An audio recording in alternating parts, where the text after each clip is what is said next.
Chapter 12. Arrest.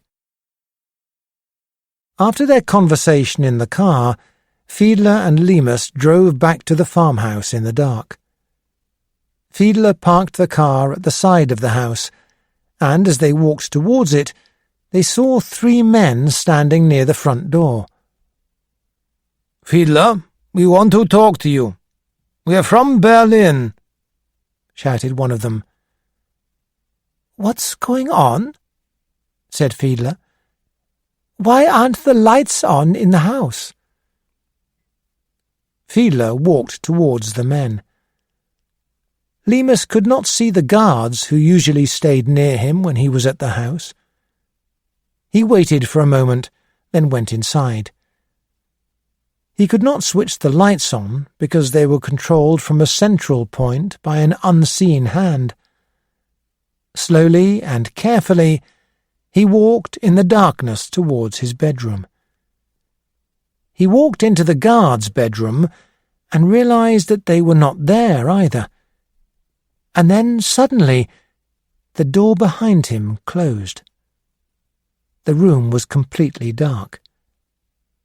He smelled cigarette smoke from his own bedroom. Then he heard the key turn in the lock of the door behind him, and he knew that he could not escape. Lemus remembered his training.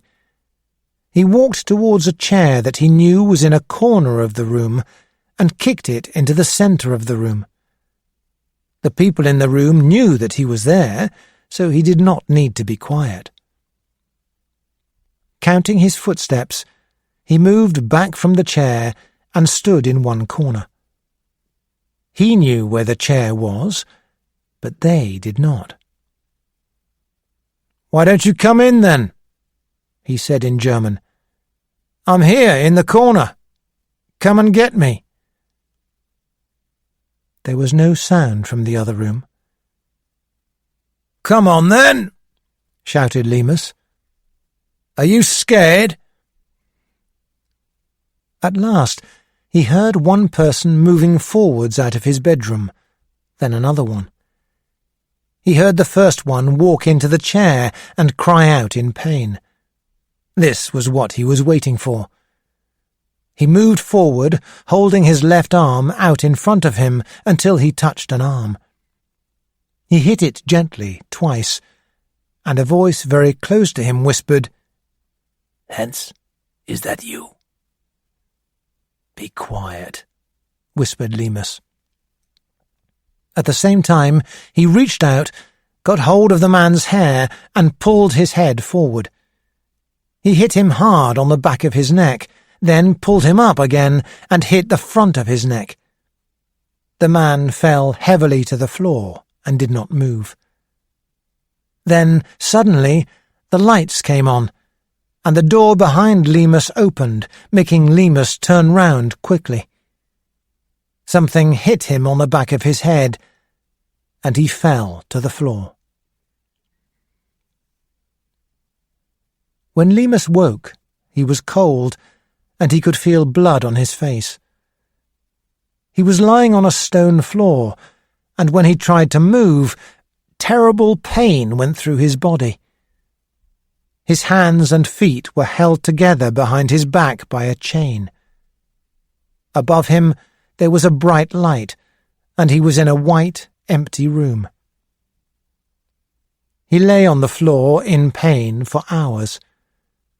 At last, the door opened, and Mundt came in, followed by 2 guards. Lemus looked at Mundt and remembered George Smiley telling him about Mundt's frightening eyes. The 2 guards untied his arms and legs.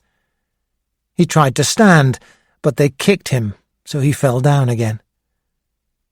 Then they pulled him along a corridor to a small room with a desk and 2 armchairs.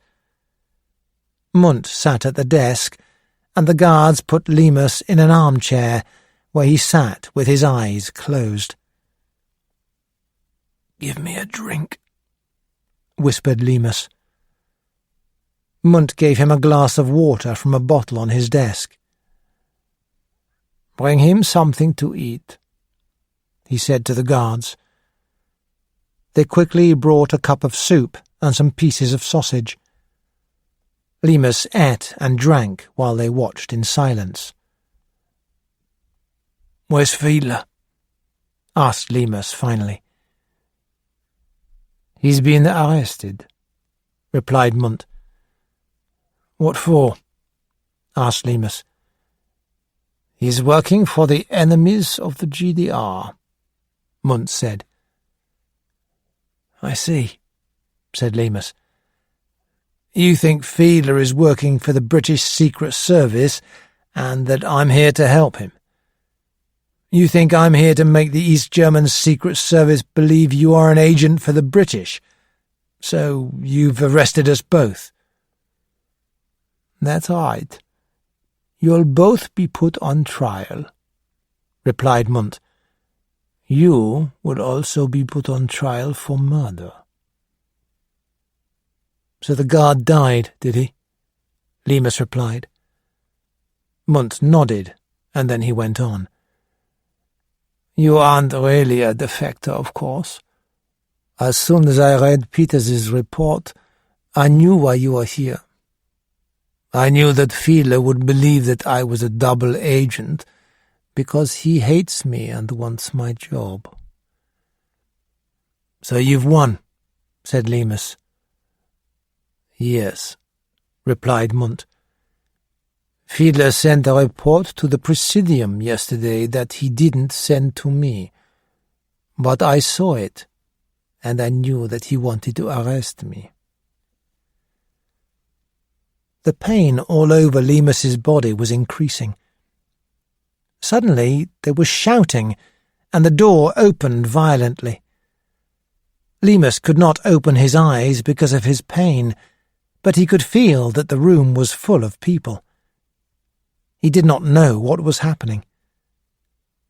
Suddenly there was silence, and then someone picked him up gently and carried him out of the room.